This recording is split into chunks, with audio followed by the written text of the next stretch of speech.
కరీంనగర్ మహిళా police station CI శ్రీలతపై Choppadandi police స్టేషన్లో కేసు నమోదైంది. తమ కొడుకు మృతికి కారణం సీఐ శ్రీలతతో పాటు అత్తింటి వారి వేధింపులే కారణమని మృతుడి తండ్రి కడారి లింగయ్య చేసిన ఫిర్యాదు మేరకు కేసు నమోదైంది. గృహహింస కేసులో బయటకు రాకుండా చేస్తానని పలుమార్లు సీఐ శ్రీలత బెదిరించారని భయంతో తన కొడుకు కడారి శ్రవణ్ ఆత్మహత్య చేసుకున్నట్లు ఫిర్యాదు చేశాడు. దీంతో సీఐతో పాటు మృతుడి భార్య బంధువులపై చొప్పదండి పోలీస్ స్టేషన్లో కేసు నమోదైంది.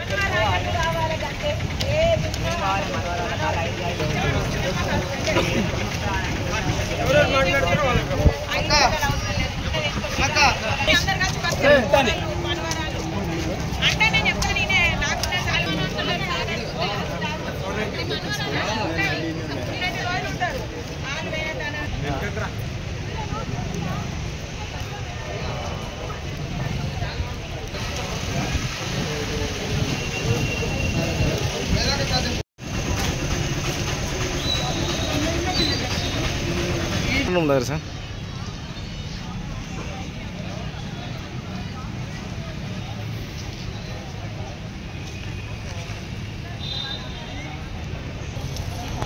అయితే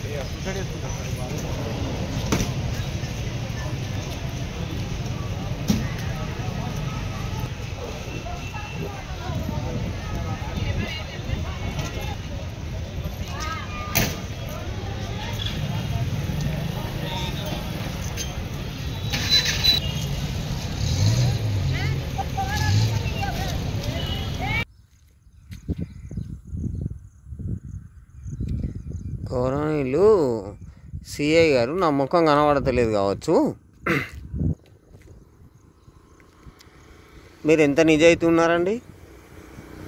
మహిళా పోలీస్ స్టేషన్ కరీంనగర్ సిపి గారు మీకు కాలు మొక్కుతా ఆ సిఐని మొత్తం జాబ్లోకి వెళ్ళి తీసేయండి. నువ్వు వాళ్ళ దగ్గర ఎంత లంచం తీసుకున్నావు సిఐ గారు?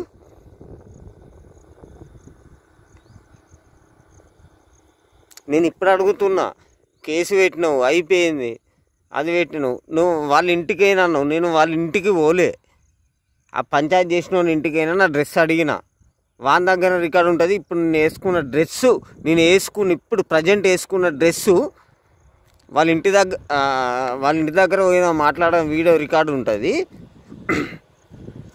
నువ్వు నిజాయితీ గల సిఐ అయితే వాళ్ళ మీద రేపు కేసు చేసి వాళ్ళను రిమాండ్కి పంపి నా మీద దొంగ కేసులు పెట్టి ఇవన్నీ ఎందుకండి? ఆ నీలిమ గారు కావచ్చు, ఆ వినోద గారి చరిత్ర నేను చెప్పాలా? ఆ వినోద గారు నేను చరిత్ర వేరే చూసినాకనే గిన్ని పంచాయతీలు అవుతున్నాయి. అలా మేనమామ గారు గురించి నీకు తెలుసా? నువ్వు నన్ను మాట్లాడియలే, నువ్వు స్టేషన్లో నన్ను మాట్లాడియకుండా నువ్వు నా మీద ఎఫ్ఐఆర్ ఎట్లా ఫైల్ చేస్తావు? వీడియో చూసిన వాళ్ళు అందరూ వీడియో ఖచ్చితంగా అందరూ మొత్తం వినాలి.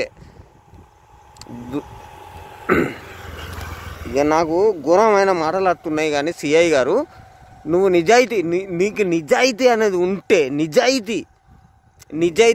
ఉంటే వాళ్ళ మీద ఇప్పుడు ప్రజెంట్ ఎఫ్ఐఆర్ చేసి వాళ్ళని రిమాండ్ చేయి. నువ్వు నిజాయితీ గల ఆఫీసర్ అయితే, లేకపోతే రిజైన్ చేయి. నేను డ్యూటీలోకి వెళ్ళి రిజైన్ చేసి నువ్వు ఇంటికాడ కూర్చో. నువ్వు కూడా ఒక ఆడామే కదా, నువ్వు నిజాయితీ గల ఆఫీసర్ అయితే రిజైన్ చేసి కూర్చో. నా మీద ఆ రోజు 17 తారీఖు రోజు మ్యూచువల్ డైవర్స్ అన్నది, మే 17 తారీఖు రోజు మ్యూచువల్ డైవర్స్ అన్నది నేను పెట్టినా. నువ్వు బలవంతంగా నువ్వు సాక్ష్యం పెట్టి వాళ్ళ దగ్గర లంచం తీసుకొని నువ్వు నన్ను సంతకం పెట్టియలే. నువ్వు నిజాయితీ గల ఆఫీసర్వా? నువ్వు నిజాయితీ గల పోలీస్ అయితే, నువ్వు నిజాయితీ నీకు ఉంటే వాళ్ళను ఇప్పుడు రిమాండ్ చేయి. ఇప్పుడు నేను చూడు, నేను చనిపోతే అడుగు. ఇప్పుడు నా సావుకు కూడా కారణం నిజాయితీ గల సిఐ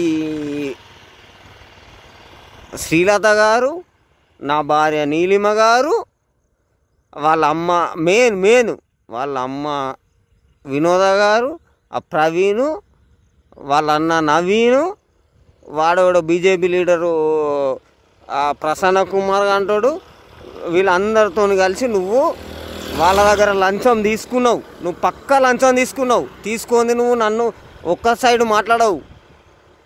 నువ్వు లంచం తీసుకొని నన్ను గిట్లా చేస్తున్నావు. నా సావు కూడా నువ్వు కూడా మెయిన్ కారణం.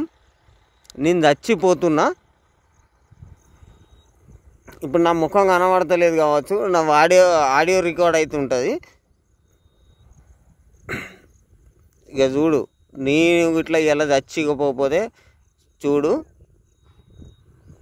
నా బిడ్డను కూడా చూడనీయలే నువ్వు. నా బిడ్డను కూడా చూడనీయలే సిఐ గారు. నేను గారు అని మాట్లాడుతున్నా. నువ్వు ఫోన్ చేయాలి. ఫోన్లల్లా నా తరపున ఫోన్లో చేసిన వాళ్ళ దగ్గర నువ్వు ఏం మాట్లాడినావు? వాడు వీడు అని మాట్లాడినావు. గలీజు మాటలు మాట్లాడినావు. నువ్వు మాట్లాడే అధికారం నీకు ఎక్కడుంది?